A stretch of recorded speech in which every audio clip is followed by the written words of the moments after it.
Good afternoon, everyone. My name is Anna Brown. My name's Sarah Daly. I'm Jakob Efros. I'm Ashlyn. I'm Beverly Hennig. And I'm Neely Wilson. Welcome to our senior thesis presentation. This semester, we focused on college student loneliness at Wofford, or better known as the coleslaw study. Loneliness has been defined as a perceived deficit in interpersonal relationships one possesses, which contributes to an overall sense of malaise. Feelings of loneliness have been found to have a significant effect on one's social, emotional, and physical well-being. It's important to note that both younger and older adults experience relatively similar levels of loneliness. However, our younger adult counterpart is less equipped with the coping abilities to deal with these feelings of loneliness. One study found that young adults between the ages of 18 and 22 years old were found to be lonelier than other generations.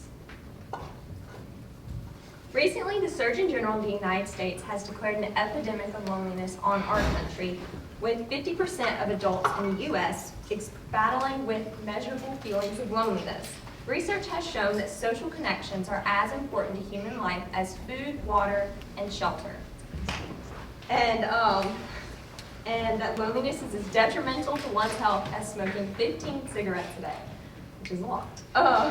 Therefore, the purpose of our experiment is to determine whether peer-led interventions will significantly decrease feelings of loneliness and improve well-being in students at Wofford College.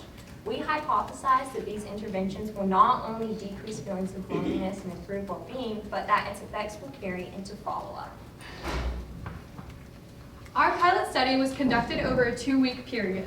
We first had participants complete a baseline assessment, they were assigned an intervention, and they were also assigned a peer accountability liaison, also known as PAL.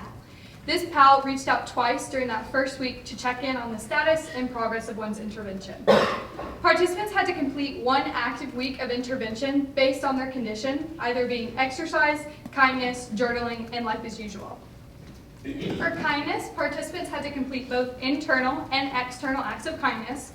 For internal, this consisted of listening to a daily loving kindness meditation, whereas for external, this consisted of completing and counting daily acts of kindness.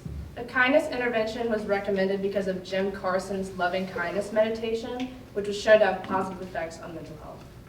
For our second condition, we had exercise, where participants had to complete at least 30 minutes of moderate physical activity daily.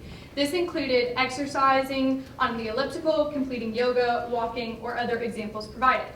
Exercise was chosen because of its ability to treat depression, as well as loneliness's strong association to depression.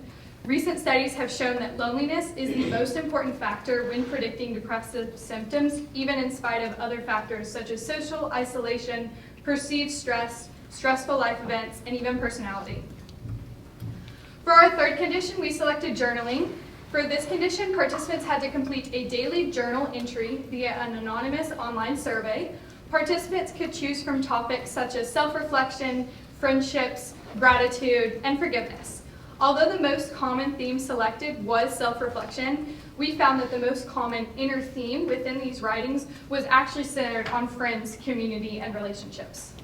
Based on previous research, expressive writing has been shown to have significant mental and physical health effects. A study looking at loneliness in older adults found that a simple gratitude journaling exercise was able to significantly decrease loneliness. Our last condition was life as usual, where we have participants go about their daily life as normal in order to use this as our control group. Following this 1 week of active intervention, participants had to complete a post-assessment with the same measures from the baseline assessment. During the next week, participants were encouraged to continue their daily intervention tasks, but they did not receive contact from the PAL. At the end of this, participants completed a final follow-up assessment. Our study had 34 participants from Wofford College who were recruited from Psychology 110 and 150. There were 9 participants in the journaling condition, 8 participants in the exercise condition, 11 participants in the kindness condition, and 6 participants in life as usual. Univariate and bivariate analyses were run on the data. When compared to normative samples, our sample was slightly more worried and slightly less resilient. They had average levels of loneliness and depressive symptomatology, and they were slightly less on the social interaction anxiety scale. Bivariate analyses showed that when loneliness increased, Worry, stress, depressive symptomatology, and social phobia also increased, while resilience decreased.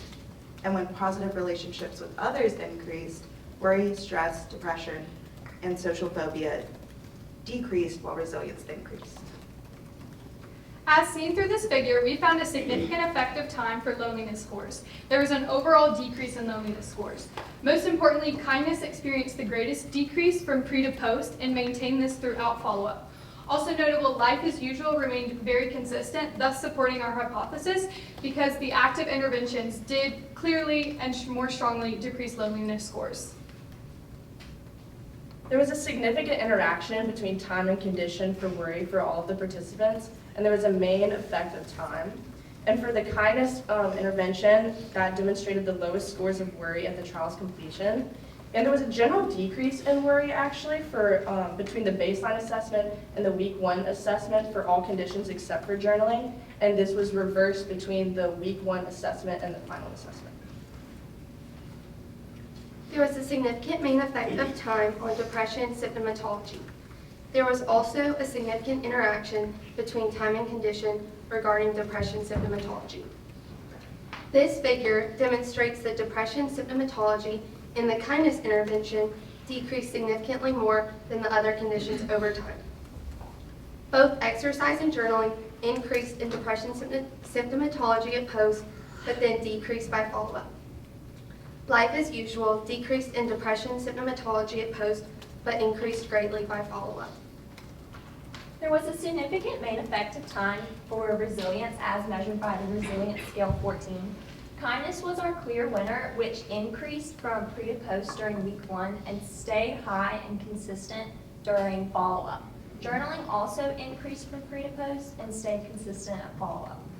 Life as usual, to our surprise, increased the most during pre to post, but it decreased back to baseline at the follow-up. And exercise also increased from pre to post, but it also decreased back to its baseline at follow-up assessment. For social interaction anxiety, there's a significant main effect of time, with both exercise and kindness dropping significantly from baseline to follow-up. Life as usual remained pretty constant from baseline to follow-up.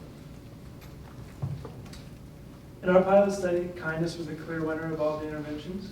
It's important to remember that kindness is comprised of 2 separate activities, one being the loving kindness meditation and 2 being acts of kindness. Loving kindness meditation, in a multitude of previous research, has shown to have significant effects in multiple mental health domains.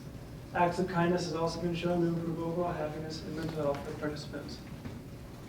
One of the limitations of our study is that because this is a pilot study, the sample size was actually pretty small, and there was an uneven number of participants in each of the conditions. And we think that by having this study be continually tested, this problem might be resolved. It would also be interesting to look into the relationship between peer relationships and loneliness in the future, because one study stated that peer support was a stronger predictor of college adjustment than family support, and that students often form friendships during their freshman year of college that are not as stable as their high school friendships, which leaves them with feeling as though they're without a reliable support network when they enter college.